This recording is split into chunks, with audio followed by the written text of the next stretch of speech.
All right, today we got the Toro Z Master 4000, brand spanking new, just a couple days old, and I'm gonna take it on its maiden voyage. First cut. I'm also brand new to zero turns, so it's gonna take me a little bit to learn how to use this thing, learn how to drive it correctly, but it should be fun nonetheless.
Right here, we'll see how good this thing does.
Well, I just finished mowing all of the grass on my property, and I'm happy to report that even though this was my first time mowing with a zero turn, it did it in just under 3 hours. I started with the hour meter at 2.2 hours and I ended at 5.1.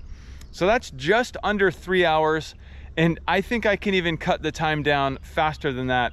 And that's so astonishing because what I was mowing on before was your typical big box store ride-on mower the cheap ones, you know, and it did a good job, but it took me over 6 hours of seat time to get all of this cut. And just from the perspective of time alone, that's an incredible savings of my life sitting on a mower. Not to mention that seat, it is like riding in a Cadillac. I couldn't believe how comfortable I was in that seat. Not only is the padding really nice, but it's a suspension seat. I can dial in my weight, and it's just incredible. There was many instances where I could feel the machine moving and the seat was just floating the whole time. I've never felt anything like it. Now, coming over to the engine, you can see I have the Kawasaki FX801V, and I am really astonished with how much power this thing puts out. It definitely has the horsepower, it definitely has the torque needed, and for most of my grass, I did not have to have the speed on full rabbit mode. I had it about maybe 75% there, but where I had to kick it all the way up is on my hills, and I'll go show you what I'm talking about in a minute. But everything performed and sounded very smooth, no issues whatsoever. The cut quality is unbelievable. So there is one thing that I started feeling right away when I started mowing, and it's underneath my left foot. I just felt this clunking. And so being that I felt this clunking under my left foot here, I feel like it's probably has to do with this caster. Now, I did park the mower on this slight bank here, and that's so that this caster would kind of be off of the ground. And I think I found the problem. If I go ahead and lift up on this thing, you can see that it's got some play in it. You can hear that. It's kind of hard to show with one hand, but there is some up and down play in there, and I think that's where that clunking was coming from. So I'll have to remove this cap here and see if maybe there's a nut or something that will tighten that up. I've never been into one of these, so I don't really know what it looks like under there. Hopefully that's a very, very simple fix. Now, the other interesting thing I found was this. Maybe you can see it already, but I'm pretty certain that from the factory, this pin and this bolt are installed in the wrong holes. Like, the pin should be down here and the bolt should be up here. And so with the pin located up here, if I pulled the pin to drop the bar, I won't be able to capture it in one of these other two holes so that it can sit at a lowered level. The bar would just simply sit and ride on whatever it would actually hit down here, and I obviously don't want that. So I'm fairly certain that I'm gonna have to reverse these two. It only makes sense to me to have this be the hinge point, this be the pin point. That way, when the bars drop, these holes swoop down and can be captured right here with the pin. So that's just odd to me that that would come from the factory that way. So like I said in the beginning of the video, this was my first time using a zero-turn mower, and I did get used to it really quickly. I still have some adjusting to do, but it is a fairly intuitive process. It's just the turning that you're trying to not have one wheel turn faster than the other so that you don't rip up the grass. But overall, it was a very positive experience. I'm really, really happy with this thing. Like I said, it drove like a Cadillac. Okay, well, I just took this cap off, which was a little bit of a chore to get that in there and not ruin all the paint on everything, although I did kind of ruin the paint on the cap, but I'd rather ruin the paint here than on the actual mower. But you can see there's this little flanged bolt here and a big washer, and if I pull up on this, well, you can see it moving. So I think simply this bolt just needs to be a little tighter. Okay, well, the whole yard is done front to back, and that machine performed flawlessly. I have to say, I can't even believe how good that thing is. It was like driving a Cadillac versus driving a bicycle on my old ride-on I was using. The suspension seat is absolutely incredible. The engine has tons of power to get up these hills, and I'm not sure how well it's coming off on camera, but these are some pretty decent hills here. There's the first step, which is really steep down here by the trees, and then you get up to a more gradual slope, but it's still a pretty good hill that I'm having to climb up every single time. And with that throttle on full blast, that FX801V has absolutely no issues getting all the way up here. There was a couple of times, maybe 2 or 3, where I actually felt the tires kind of sliding a little bit, but I really think that was more user error. I think it was my fault just in, you know, using the controls and everything.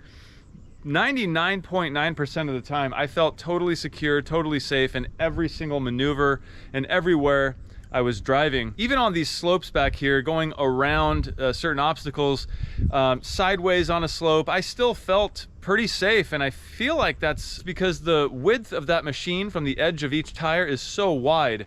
The ride-on that I was using before was actually a much narrower machine, and I sat taller on it, so I always felt like I was, you know, getting ready to fall over or fall off. But this machine, I'm feeling like I'm sitting down inside of a cockpit on a really wide machine, which is because I am.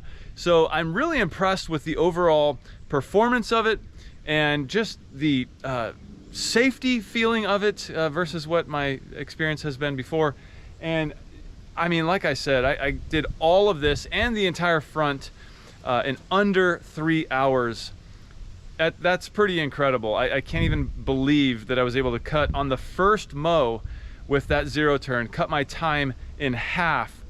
And I really think that I'm gonna be able to cut it down even farther once I get, you know, accustomed to this whole zero turn. But I do want to give you a little bit of an update. I did call the dealer regarding that front left caster, and it is a known issue. So apparently I can either bring the machine in or pick up the parts and try to fix it myself. But they have essentially a spacer that's supposed to space out the bearings, so when you tighten down the bolt, the bearings can actually, you know, everything is nice and tight, and that caster won't, you know, move up and down. The dealer was telling me that some slop in those casters is pretty normal, but, you know, I let him know, like, you know, it's just, it doesn't feel like a normal amount of slop there. And not to mention the other side, the right side, isn't doing it at all. So I think that there can be some improvement there. Also, the other thing that I talked to the dealer about was that pin and bolt situation with the ROPS bar. Yeah, that is a known thing. Also, he said that he would see that happen when these 4000 series first came out, and every once in a while they'd have to fix them and swap them. But it makes sense because my 4000 series is a 2021 model that I was able to purchase here in 2022. So I got a pretty hefty discount on it, but unfortunately it looks like I'm dealing with 2 issues right off the bat. That's okay though, because the machine is absolutely incredible. I just hope that there are no more issues from here on out, because these are relatively minor things, just a bolt that, you know, wasn't, I guess, tightened all the way, or needs a spacer, I should say, and the ROPS swap on the bolt and pin there. The other thing I was really curious about with this machine, being that it has a pretty hefty V-twin engine, was the fuel economy. Looking right down here at the fuel gauge, you can see we have what looks like just under 3/4 of a tank. This Z Master 4000 takes about 10 gallons of fuel. So let's just call that, what, a little over 3 gallons to mow my entire yard, which is probably close to 5 acres. I feel like that's some pretty good fuel economy, especially being that I was able to get it done so quick. And here's another one of those really steep hills, and the machine crawled up this without a problem whatsoever. And here we are down by the edge of my property here, and hopefully you'll be able to tell just how good this mower was able to cut this grass. As far as the more technically difficult areas, I feel like this is pretty much it. I have to go up these hills and get around these trees all on a slope, trying not to slide. And you guys saw how thick this grass was as I was cutting it. Look how smooth that is. I mean, there's no weird cut lines. I mean, I don't know if it's just because it's a brand new machine or what have you, but this is one of the smoothest cut yards I've ever seen. Anywhere you look, it's just a nice, smooth blanket of grass. There's no weird, jagged edges anywhere. Basically, the majority of all this is a big slope, so I really needed a machine that could handle it, and I think I have it. Even this area back here is extremely smooth. And here's another vantage point, and hopefully you can see the amount of slope that I have here. So far this machine has been incredible. I know I've only used it once, but it's been a pretty incredible experience using something so capable when what I was using before was, I mean, at its absolute limit. To be able to cut the amount of time that I'm mowing down in half and even better, I sure am glad I picked this thing up.